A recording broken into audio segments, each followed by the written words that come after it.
Hi, I'm Amber, And I'm Kirsten. and you're listening to Lurking in the Shadows.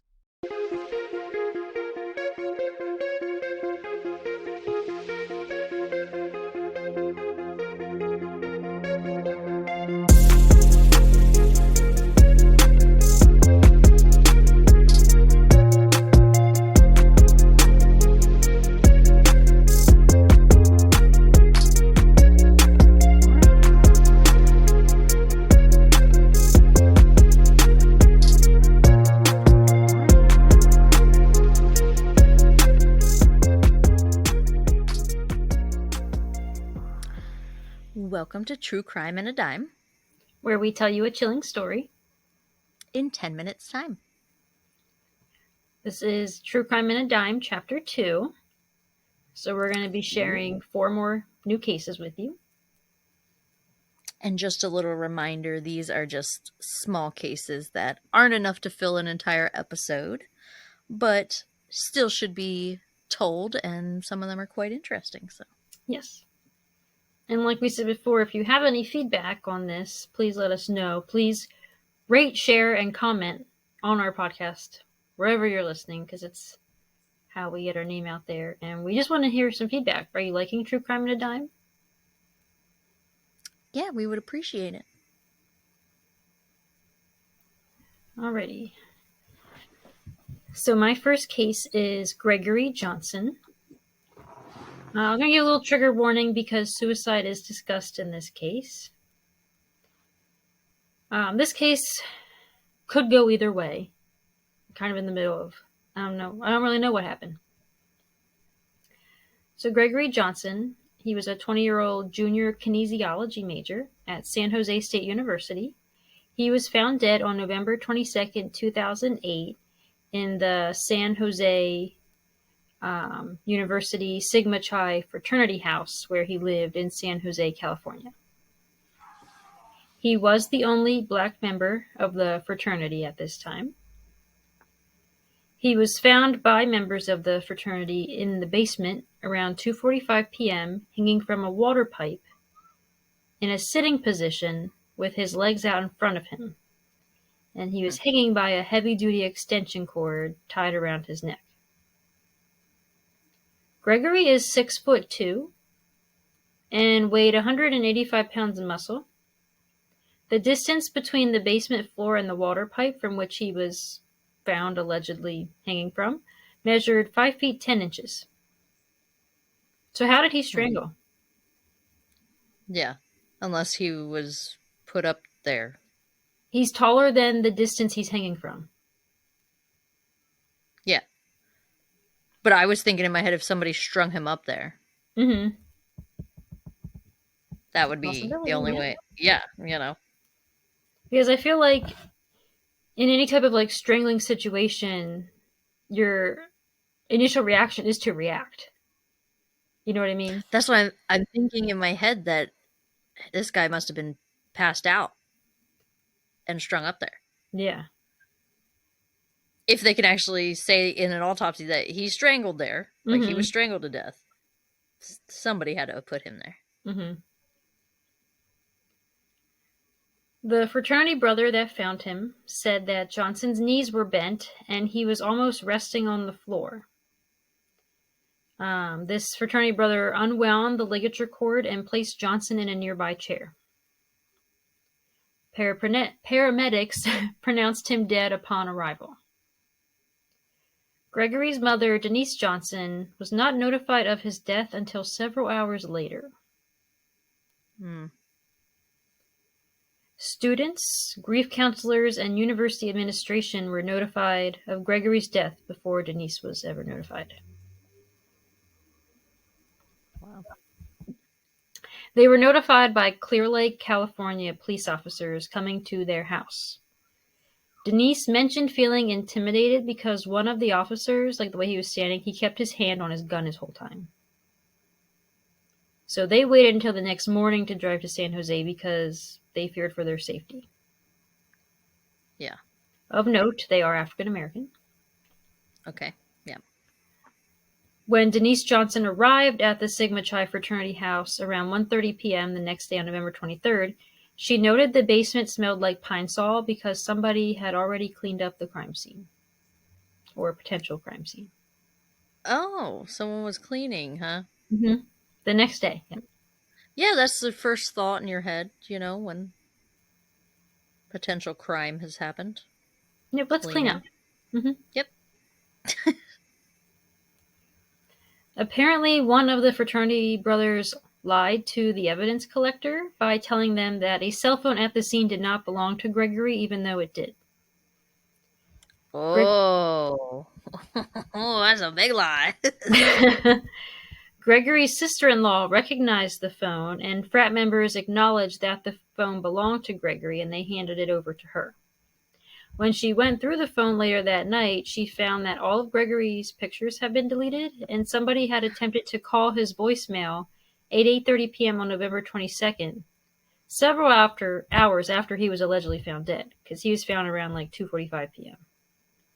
Yeah. And someone's calling his voicemail at 8:30 p.m. Mm-hmm. Yeah. The Johnsons were denied a viewing of the body because it had already been identified by fraternity members and his driver's license. No, I don't think that's legal. It's your family member. You should be able to see the body. They were only shown a black and white photograph of the body on November 24th. Oh, wow. Okay. So they had What is to this, identify him from a photograph. Black and white photo? Like, I don't know. Now, it was a black and white photo, but his parents say they saw no marks on his neck. But again, it is a photo. They didn't get to see the body in person. Yeah. Yes. Denise said, right from the beginning, it's like they were covering things up. I got the feeling they didn't want us down there. An autopsy performed on November 24, 2008, says, the decedent is positively identified visually by his mother, Denise Johnson, on November 24, 2008. But that's not exactly true because she was only shown a photograph. I read through the autopsy report, and his body was fairly normal and in good shape. The only abnormal findings it mentioned were 2 tattoos, one on his left deltoid and one on his right hand, and a ligature furrow on his neck. No other injuries were identified. His post-mortem alcohol level was 0.07 grams, and no drugs were found, and no suicide note was found on him or at the fraternity house. His cause of death was ligature hanging, and the manner was listed as suicide. Gregory's body was delivered to the funeral home on December 1st, 2008, and Denise discovered a 6-inch crack in the back of his head from which brain matter was still oozing, and his neck was broken. What? Neither of these were mentioned in the incomplete autopsy report that the Johnsons received. Now, this could be an incision made during the autopsy, or it could be something suspicious, because I did read through the autopsy report and it didn't specifically say a 6-inch cut was made to the head. You know what I mean? It didn't detail steps of what they did. So I don't know if that was done during the autopsy or if that's just some weird suspicious finding they overlooked. Well, usually in an autopsy, when they're sitting there doing your skull, it's a specific cut that they do. It's not just. Mm-hmm. So I'm curious if it was that specific cut, because it goes from because I know they remove the brain. Your ear. Yeah, they go from the back of your ear to the other ear, and then, go in there. Try not to be too gory here, but yeah. But you think you would document that in your autopsy report? Unless you're not required to, I don't know. I don't know. I mean, because do you have to document the standard Y incision and stuff you have to make? I don't know. I know, at work in operative notes, they have to do step by step of what they did. Yeah, I don't know, but that's also a living human being. Yeah. I don't know. Because I feel either way, lawsuits can come from mishandlings in an operative note, and I feel lawsuits can also come from mishandlings in an autopsy. So I feel I don't know, to cover yourself, I feel everything should be documented. But it's true, yeah. So, you didn't document it; it wasn't done. That's right. Preach. Yep. All right, so his parents were obviously very upset with the suicide ruling. They felt that the university police department didn't fully investigate. Denise said the fraternity members were treated as witnesses to a suicide but should have been treated as suspects. And she said, I thought when the police came in and found a dead body, it was treated as a homicide until proven different. Why was his case so different? You know, not wrong. No, not wrong. She also said her son was excited about the near future. He was scheduled to participate in a judo tournament a week after his death. He was planning a trip to Las Vegas for his 21st birthday in March, and it was a year and a half away from becoming the first in his family to graduate from college. Yeah, so he had a future, a plan. Yeah. You know, like, there's no way a 6'2" man hung himself from that. A 5'10". Like, that was his choice. Yeah, that's his choice. No, right. and And they he already was involved in a lot too. Yeah, the frat people were already making it suspicious with hiding the phone, like guilty already. You know? Yeah. Don't do guilty shit. Yeah, you know, if you aren't guilty, you know. And I don't know, like, what his relationship was with his fraternity brothers. Yeah. He graduated in 2006 from Lower Lake High School in Lower Lake, California, where he was the student body vice president. He was an athletic trainer, an academic decathlon member, and a regional finalist for the Lions Club Student Speaker Contest. He was licensed as a minister at Trinity Baptist Church in Honolulu, Hawaii, where he lived for 4 years, and he was ordained as a preacher of the gospel in 2004. So, like, he was involved in a lot. I mean, and also, is like a minister or preacher going to commit suicide? Yeah. He sounds like a genuine human being. Yeah. Not a suicidal, I'm taking myself out this way. And his mom said, I knew in my heart, deep in my heart, that something was wrong with what UPD said. Yeah. Johnson said their son had never shown any signs of depression. Even when police interviewed fraternity members, they said Gregory was very social and never had any problems at the fraternity, and that he never showed any signs of depression or suicidal ideation. But again, like, are they just saying that? Or were there issues there? I don't know. Yeah. Yeah. The FBI eventually took over the investigation, exploring it as a hate crime, but they found no evidence of that. Denise requested access to the investigation via the Freedom for Information Act, but she was denied. Why? I don't know. There's a Freedom of Information Act for a reason. Yeah. I want my information on my family member.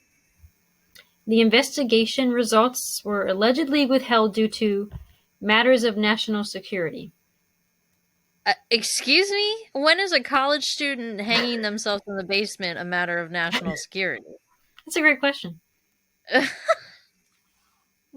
Whose ass did they pull that excuse out of? And that's kind of where this case ends, sadly. That's terrible. It was 2008. His parents are still fighting to have the investigation reopened. Wow. Another one that's just written off as a suicide. Yes! Oh my god! Like, I need everyone listening to know how often this is happening. This could happen to your family.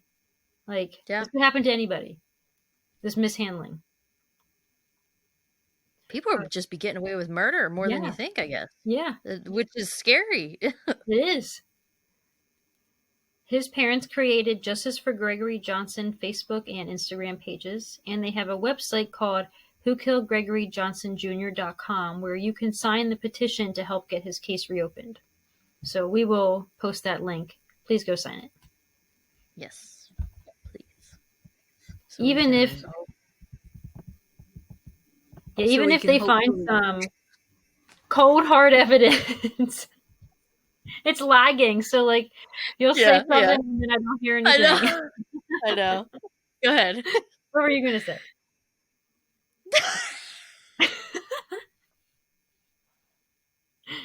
The struggles of podcasting from hundreds of miles away. Yeah, it makes me want to drink sometimes. I know. So if you guys Uh, ever hear us interrupting each other, it's never on purpose. It's lag. yeah, internet sucks, man. hmm But all I was gonna say is that they need to reopen this case so we can get some justice. But I Yeah. feel like, ugh, that's just that's so terrible that they just wrote it off like that and didn't even like investigate Right. properly. I feel like, hmm. Even if they found some cold hard evidence that confirmed, yes, this was sadly a suicide, at least it would be after a thorough investigation. His family Yeah, is at least owed a thorough investigation, regardless of what the outcome is. yeah, I agree to that. Yeah, And they weren't given that. no, and they're not asking for much. No. Just Just to reopen simply it. do your job. How about that one? They're not saying change the ruling right now. They're saying keep investigating. Yeah, and I agree with them. Mm-hmm. So yeah, check out that website so that we can maybe, Make a difference. yeah, you never know. Yeah. Who knows? 10 more signatures could even be what they need. You never know. You never know. Okay. My next case is about the. Oh, I gotta zoom in a little bit more. Blind girl problem. Flannan Isle Lighthouse. So this is kind of a little bit of a mysterious one. An For old you. timey, too. Yeah, kind of definitely an old timey one. Okay, so Flannan Isle Lighthouse, located off the western side of Scotland. The 23-meter or 75-foot tall lighthouse was built between 1895 and 1899 by the Northern Lighthouse Board, who got the design from David Allen Stevenson. A man by the name of George Lawson oversaw the entire construction of the lighthouse, including having to haul all of the materials up a 45-meter or 148-foot cliff after transporting the materials on a boat to the Isle. With the cost of all of the labor, materials, and they also built a shore station with railway tracks for easy transportation to the lighthouse. The total cost would be equivalent to $225,000 in today's money. Wow. So that's pretty much a spit in the wind nowadays. Yeah.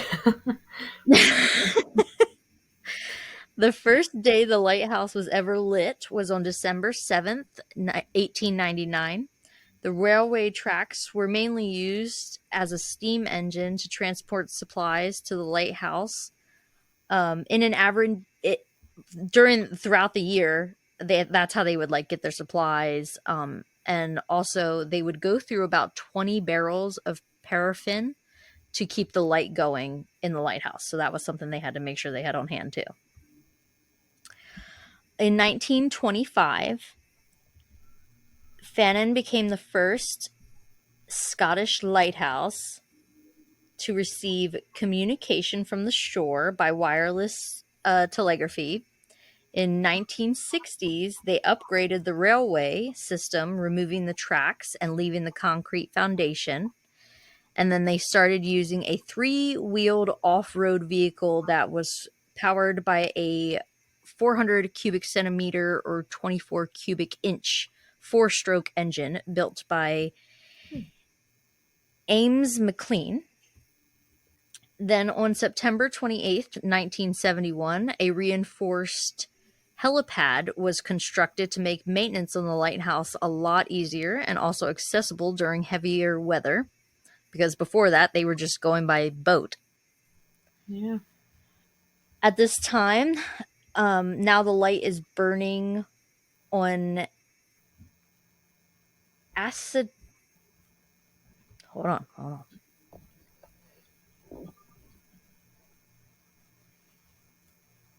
Acetylene gas, or Acetylene? I don't know. Is it acetylene, you I think? don't know. I'm just thinking of I'll say acetaminophen. all right, I'll restart that sentence. At this time, now the light is burning on acetylene gas or ethine gas. With a range of Yeah, I don't 17 know. nautical miles or 20 miles or 31 kilometers.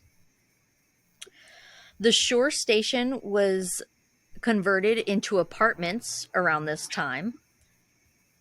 So there's just a nice little history on the lighthouse. And the reason why this lighthouse has caught our attention, though, is on December 15th, 1900, a steamer called Archer, on its way from Philadelphia, had logged that the light was not operating properly in the poor weather conditions that day.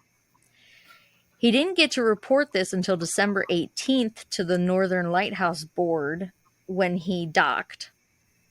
Once the information was passed on, they sent a relief vessel to the lighthouse. It was unable to reach the lighthouse as planned on December 20th because of weather, so the boat named Hesperus did not reach the island until noon on December 26th.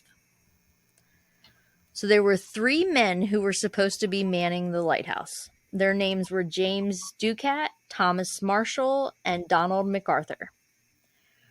There was also a 4th man who would spend time on shore rotating out with the other men. When they arrived, they found that the flagpole had no flags. None of the supply boxes had been left where they should have been left for restock, and no one came out to welcome anybody ashore. Weird. The captain of the vessel, Jimmy Harvey, blew the ship's whistle and fired off a flare, but was unable to get anything from the men who were supposed to be on the island. When Joseph Moore, who was the 3 man's relief, so this is the 4th man, Joseph Moore, took a small boat ashore, he found that the entrance gate and the main door were both closed. The beds were unmade and the clock was unwound. So Moore went back to give the news to the seamen on the ship, and a few of them joined him in the search headed up to the lighthouse to, get a couple more eyes on there, see what they can find. Yeah. They found that the lamp had been cleaned and refilled, a set of oil skins, which is undergarments for sailors, because I didn't know what oil skins were. Mm-hmm. Sailors would wear them in the wet climates for working and stuff, so that's what they were wearing. They only found 1 set, suggesting that one of the men left without putting theirs on. So there was 3 sets? Yeah, they each would have had a set. So, and then there was only 1 left in the lighthouse. After searching the island and the lighthouse, there was no sign of any of the men. Moore and the seamen were left behind to continue tending to the lighthouse, and the captain made sure to report to the Northern Lighthouse Board in a telegram dated on December 26, stating, quote, "A dreadful accident has happened at the Flannans. The keepers, Ducat, Marshall, and the Occasional have disappeared from the island. The clocks were stopped, and other signs indicate that the accident must have happened about a week ago. Poor fellows, they must have been blown over the cliffs or drowned trying to secure a crane." End quote. While the men were on the island, some signs they found concerning was on the west side had a lot of damage caused by a recent storm in the area. The iron railroad on that side was ripped from its concrete, and a rock that weighed more than a ton was displaced from the top of the cliff, which was 200 feet or 60 meters above sea level. Powerful storm. Yeah. Like, ripped it out of the concrete and everything, yeah. A 1-ton rock? Yeah. Moved it from the top of a cliff. On December 29th, Robert Murhead, a superintendent at the Northern Lighthouse Board, went to the island to perform an official investigation of the incident. He is the same person that hired all of those men and actually knew them all personally. His report read, quote, "From evidence which I was able to procure, I was satisfied that the men had been on duty up till dinner time on Saturday the 15th of December. That they had gone down to secure a box with the mooning ropes, landing ropes, etc. were kept. Was secured in a crevice in a rock about 115 feet or 34 meters above sea level, and that an extra large seat had rushed up. The face of the rock had gone above them, and coming down with immense force had swept them completely away." End quote. Unfortunately, these keepers left behind families, and this incident tarnished the lighthouse's reputation for many years after.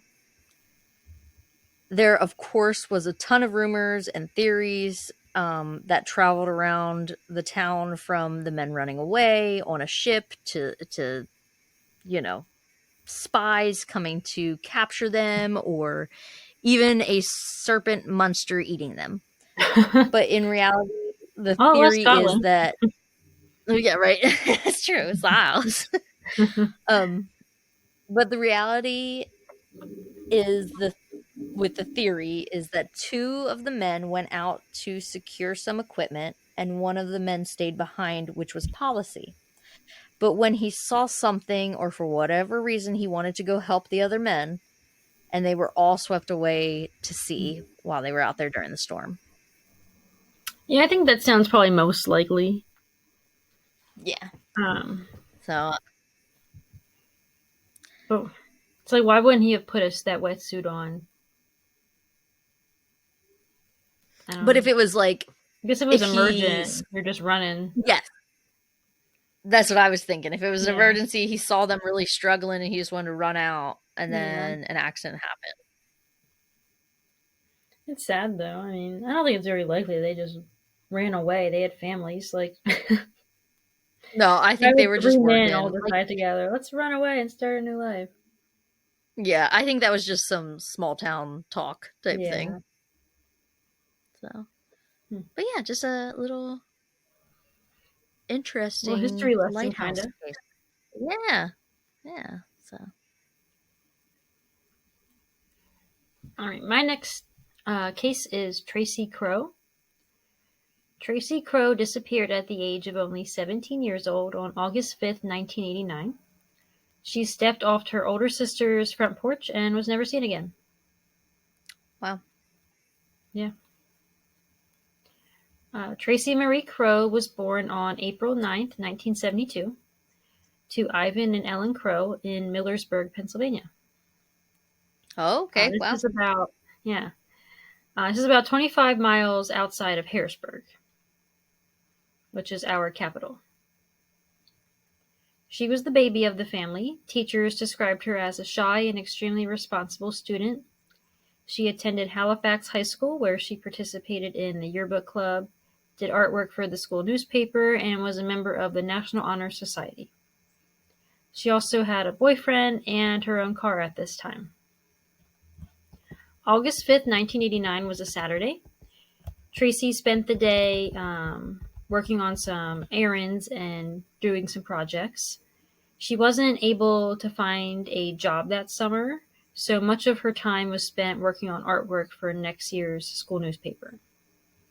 And this upcoming school year would have been her senior year.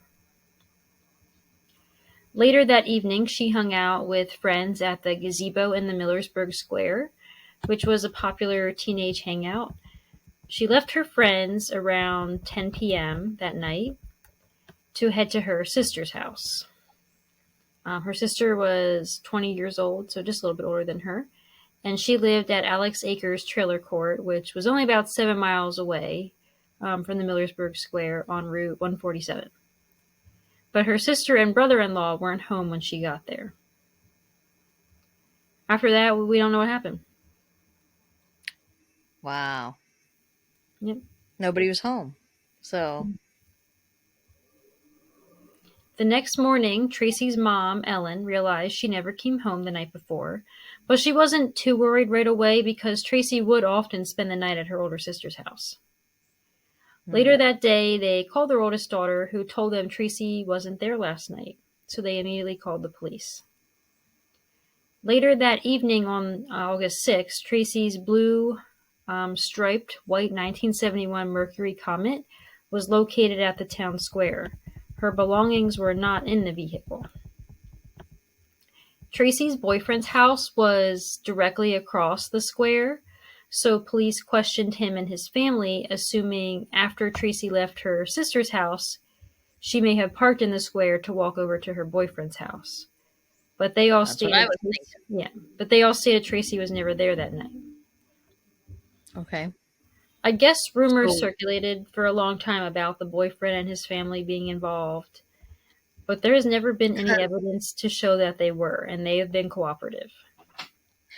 I know, but you can't help that they wanted to look, because, like, how coincidental is it really that her car wound up there? Right, because, it's always the husband or it's always the boyfriend. Or, that's at least good police work. Yes. Tracy was not the type to run away, and she left $700 behind.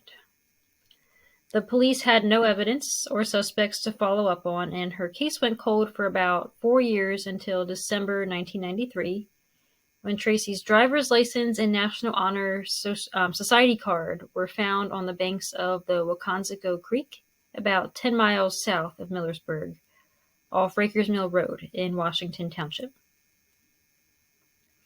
Sadly, this still gave the police no leads, and her case went cold again.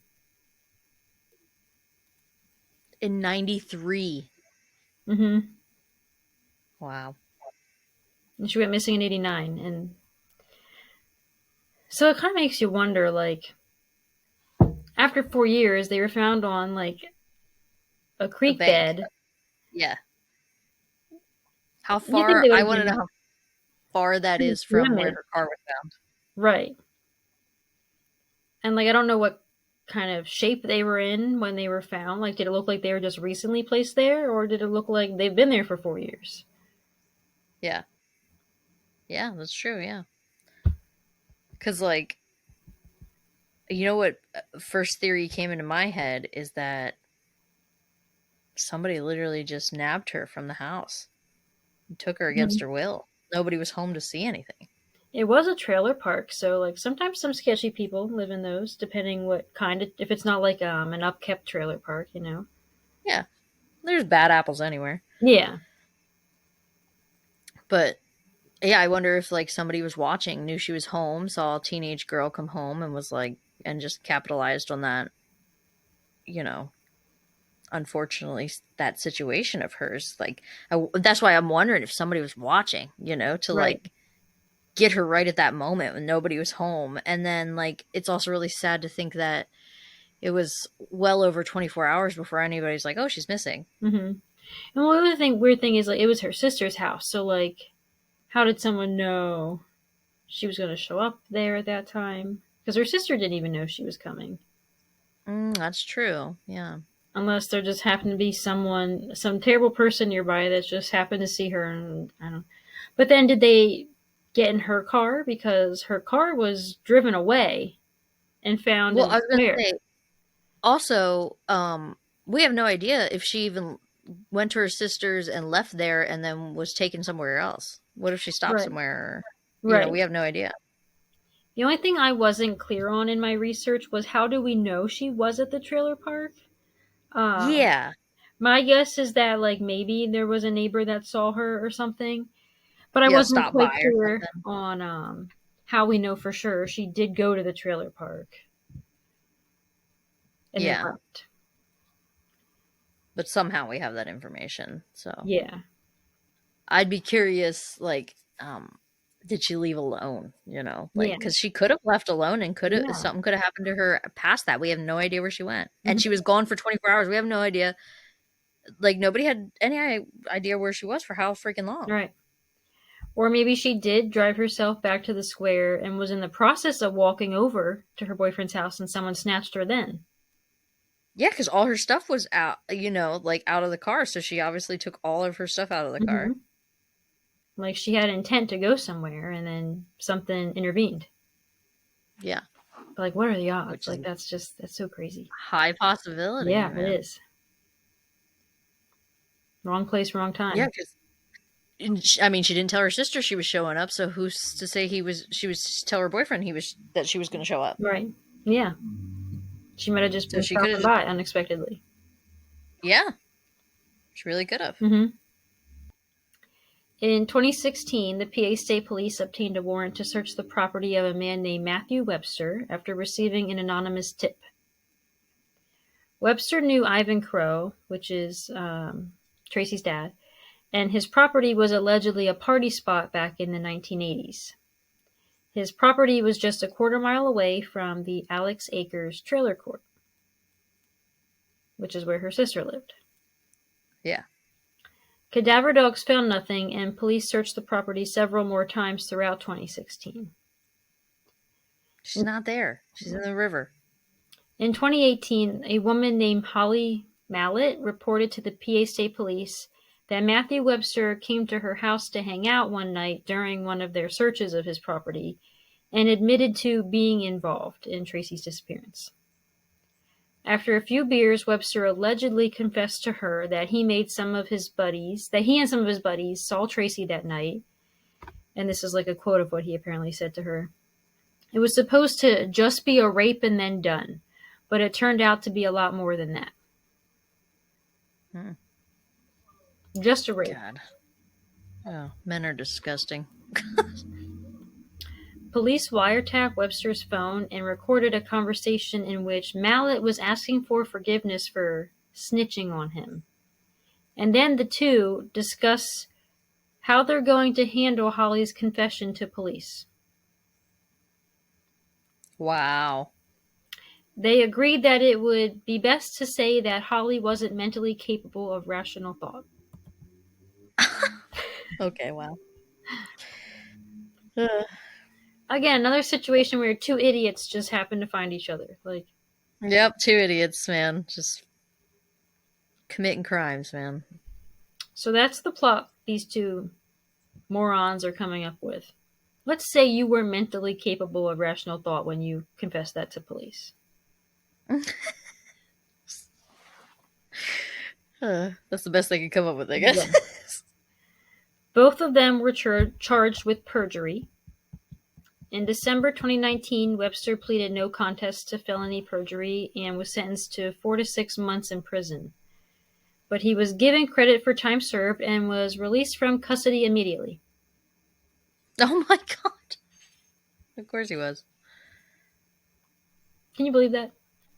No. Yeah, actually, you know what? Yeah, I can believe that. Yeah. With all the bull crap we've talked about, yeah, I can.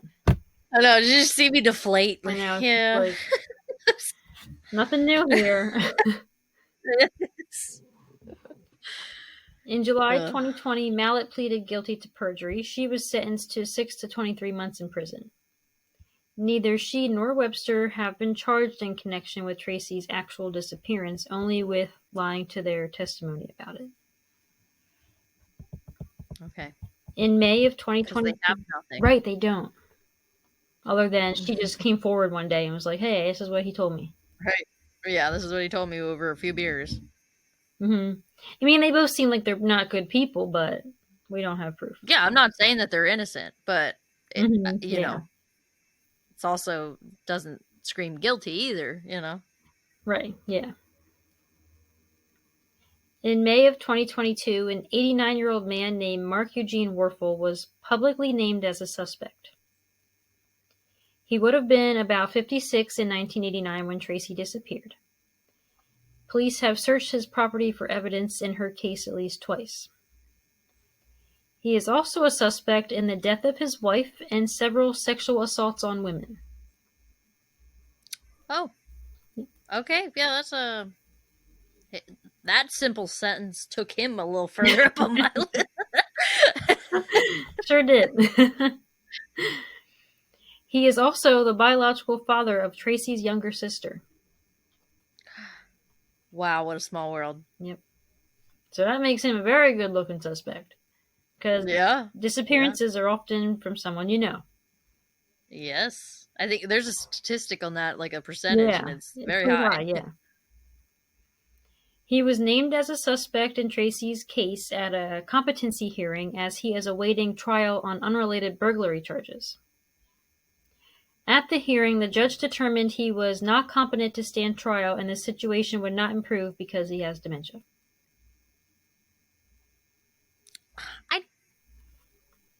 Oh, it's so unfortunate that your brain has gone now that we're going to just excuse what you did when your brain was functioning. Yeah. I'm sorry, dementia is not an excuse for anything. Right? Like, I don't know Even if in that's the hospital, considered a dementia gray is not an excuse for a patient to hit a nurse. I don't care if they have dementia. No. Exactly. You don't do that. Yeah. Yeah, you do the big boy crime, you do the big boy time, you know? So, I don't care if he doesn't even know what his middle name is while he's standing up there, actually. It's unfortunate he made it to 89. Yeah, it is. Let's be real here. Yeah, So, that's true. Because he doesn't seem like a good human being. No. Authorities demolished his home in March 2023 after determining his home contained evidence related to Kroh's disappearance through their investigation. But they found no remains. No, yeah. And that is sadly the latest update in her case. Authorities believe that Tracy was abducted, probably by someone she knew. When was he looked into? What year was that? That was pretty recent. It was May 2022. So 3 years ago. Well, if he ain't dead yet, he's deep in dementia. It's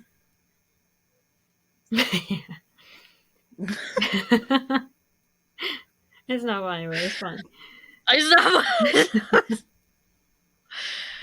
Welcome to our podcast. A little bit of morbid humor. Yeah, we have lots of morbid humor, and we're not afraid to call someone out. No. Especially if you're a terrible human being. Yeah. We're going to shit talk you. I have no pity on you whatsoever, you piece of garbage. Yeah. I am going to treat you as such. Yep.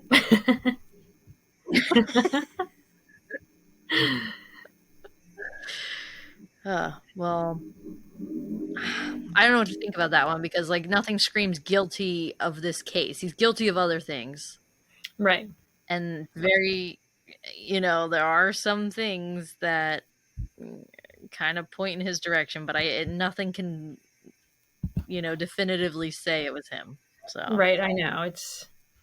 There's lots of, a lot there, but, like, not quite enough, I guess. Yeah, so I'm not really sure for sure. What the next step is with him. Like, if there's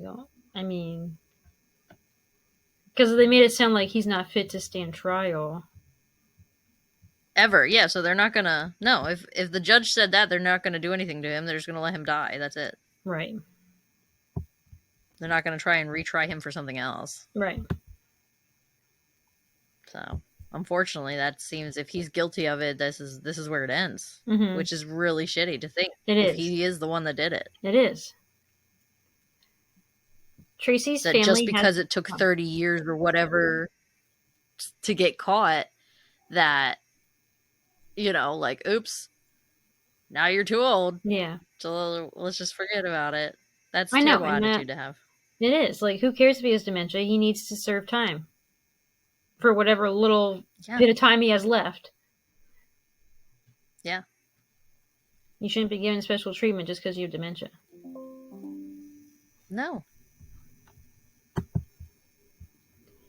Tracy's family hasn't given up on looking for her, and neither has the town of Millersburg. Her missing person flyers still remain displayed in store windows. Aww. At the time of her disappearance, Tracy Kroh was 4'10" and 82 pounds. Oh my God. She was tiny. Wow. She was tiny. So it would have been so easy to snatch her. snatch her like nothing. Yeah. That's sad. At the time of her disappearance, her ears were pierced. She was wearing a blue-white floral shirt, size small, blue-white shorts, size small, white canvas sneakers, size 4.5. I wear a size 9. I wear 7.5. I can imagine having size like 5 feet. Yeah, right? She had a silver Timex watch, a white gold Halifax High School class of 1990 ring with a white diamond, a small purse with the image of a unicorn on its side, and a key ring with an image of Roger Rabbit.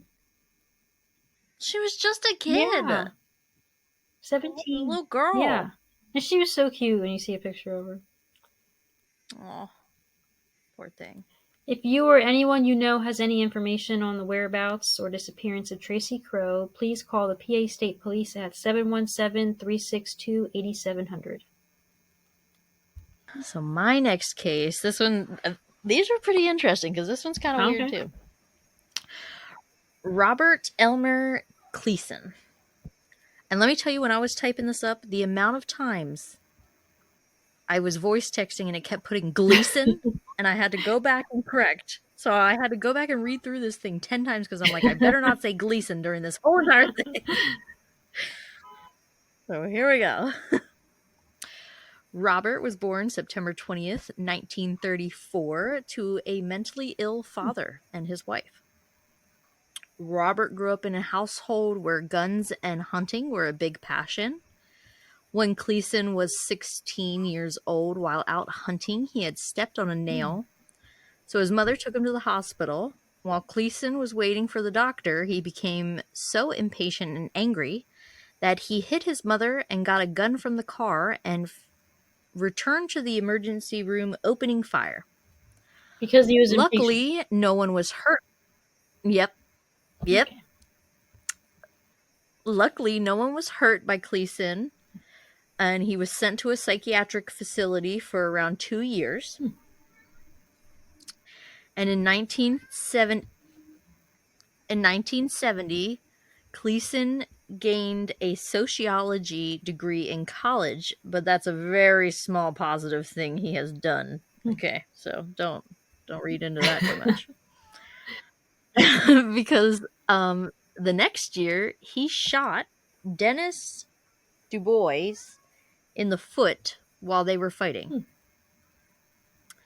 He ended up jumping bail and made his way to Austin, Texas.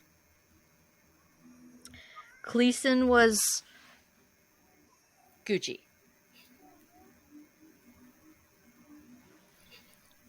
Kleason was a storyteller, and when he moved to Texas, some of the stories he was telling acquaintances were he was a Korean War veteran and a former CIA operative. You bad kitty. He is so bad right now. No. Yeah, now you got your ass straight. That's what you get. Oh my god.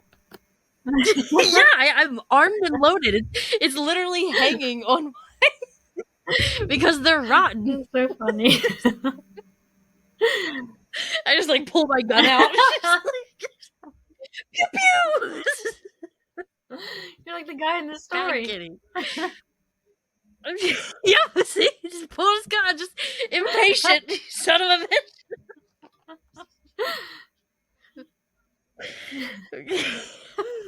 You better be quiet over there. Okay, so he was telling lies that he was a former Korean War veteran and a CIA operative. He also used different aliases, which some speculate has to do with a dissociative personality disorder. Yep. In 1973, Kleason was baptized into the Church of Jesus Christ of Latter-day Saints. Later that year, he was arrested for theft and became angry when the church never sent a lawyer to help get him out. Okay. Once he was released from jail, 2 members of the church who were Mormon missionaries named Gary Darley, 20 years old, and Mark Fisher, 19 years Young. old. They would, very young. They would regularly visit Kleason at his trailer located in the southwest outskirts of Austin. Despite another member of the church becoming increasingly uneasy with Kleason's behavior and also being warned by the bishop to stop their visits to Kleason's because of his erratic behavior, Darley and Fisher decided to visit him one last time on October 28th, 1974. That's pretty bad if a priest They is had even made being like, plans. nope, he can't be helped. Don't go over there. That is true. Like, I feel like that's a big Yeah. warning sign if literally they're like, he's kind of erratic. I don't trust him. They visited him on October 28th, 1974. They had made plans to dine with Robert that night, but they will never be seen again, nor were their bodies ever found, actually. Oh, wow. They found, they found Fisher's bloody watch and a bullet-punctured name tag in Kleason's trailer. At the time, Kleason worked in a taxidermy shop where police found blood and body tissue on a bandsaw. They suspect he dismembered them and buried them. God. He was tried and sentenced to death in 1975, but after only 2 years of serving, Kleason won an appeal overturning his conviction because courts found that the search warrants on his home were not executed correctly. So the key evidence in his case that was found in the home should have been excluded from his trial, and authorities opted not to retry him. So that just excuses murder? Yep. Like, I understand I guess so. There's a proper way to do things, but if evidence is still found, that should not be ignored just because a step was missed. Right? It doesn't change the fact that That's he what I'm killed them. saying. Like, it I doesn't don't make him innocent. It doesn't change But I the guess, outcome. like, on the other side, argument is like I guess they're going to argue that Kleason's still a human being and it should be a fair trial, and that wasn't fair. But then he should still be retried. They should still be able to get a warrant and get evidence the right way. Yeah, but they decided not to retry him. They could have retried him. They just didn't do it. Again, I feel like this is where lazy police work comes in. Yep, they didn't do it yet anyway. We'll get there. So Robert moved to Buffalo, New York. Of course, he was just released from prison. I'm getting out of Texas. It's like, of course. So he moved to Buffalo, New York after getting out of prison in Texas, but he was later imprisoned there on assault. Hold on, I'm going to let this child out. I'm very sorry. I'm going to break your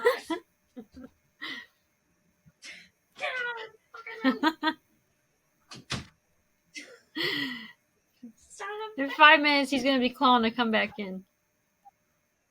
I know he will. So we can do this. Don't need our next crime case to be Gucci. But okay, he was later imprisoned on assault charges and released in 1988. In 1990, Kleason moved to Lincolnshire, England. And I know if there are any English people, they're going to roast me on however I pronounce that. That's okay. I'll take it. I will take that roast. I butchered town names too. Yeah. The reason he relocated there was he had a pen pal named Marie Longley that he later married. Now that Robert had relocated and is feeling more comfortable because nobody knows who he is in England, he becomes more active with the locals and also picked up a hobby of collecting guns. Oh, great. A firearms license officer who was suspicious of Kleason began telling... A firearms license officer was suspicious when Kleason began telling people he was a veteran and a former CIA agent. Same lies as he told before. They obtained information confirming he never served in the military, so that information was passed on to police, where they then ran a more thorough background check on Kleason. That is when everybody found out about his background, which that information Kleason purposely kept from his residency application and kept that from his wife. Oh, his wife now.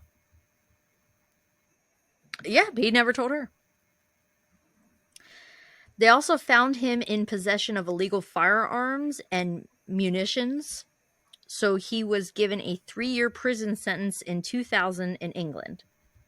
Marie was so scared to leave him because he kept threatening to kill her if she did. It took her 10 years to finally get herself out. Yeah. In 2001, while in prison, Texas authorities started trying to extradite Kleason because new DNA analysis had found that Darley's blood was found near Kleason's residence. I couldn't find any more information about the results of testing and stuff, and I think the reason is because Kleason, he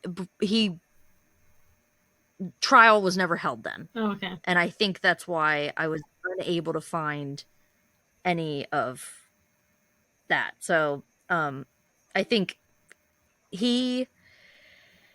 they tried to extradite him back to Texas for his trial, and then he ended up on April 21st, 2003 in Belmarsh prison. He died of heart failure. So we never got to see a full trial for those 2 crimes, and we never got to learn the exact DNA evidence that they found that should have been what convicted him. And he pretty much got away with murder and just wound up dying in England. Was he imprisoned when he died? Yes, he was in prison because he was serving 3 years at that point for the illegal firearms. And they were trying to extradite him back to Texas. And he was actively waiting to be extradited. And he died. Of course. Yeah. It's sad. Those poor guys were just trying to help him, and they get murdered. Yeah, like literally, that's all they were doing was trying to help him, trying to be a good person, going to dinner, visiting him in the trailer, all that stuff. Sounds like they were like trying to help him get on his feet in a way. Sad. But hell yeah to DNA.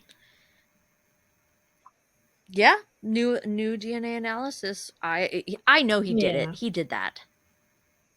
I mean, it's just really shitty that, I mean, he even did 2 years for it, and then an appeal won him for a murder case and got him out. Like, that's ridiculous. Our laws suck. They do. We've learned that many times now. Yeah, for sure. Make like a shadow and follow us on Facebook, Instagram, and YouTube. Lurking in the Shadows podcast. Check us out on TikTok. At Lurking in the Shadows pod. And if you have any feedback or case suggestions or anything else you'd like to discuss with us, send us an email. At lurkingintheshadowspodcast@gmail.com. And please rate, share, subscribe, leave us comments. That helps to boost us a little bit. We want your feedback. And like I said, even if you have criticism, criticize us so we can get better. We want to hear. That's right.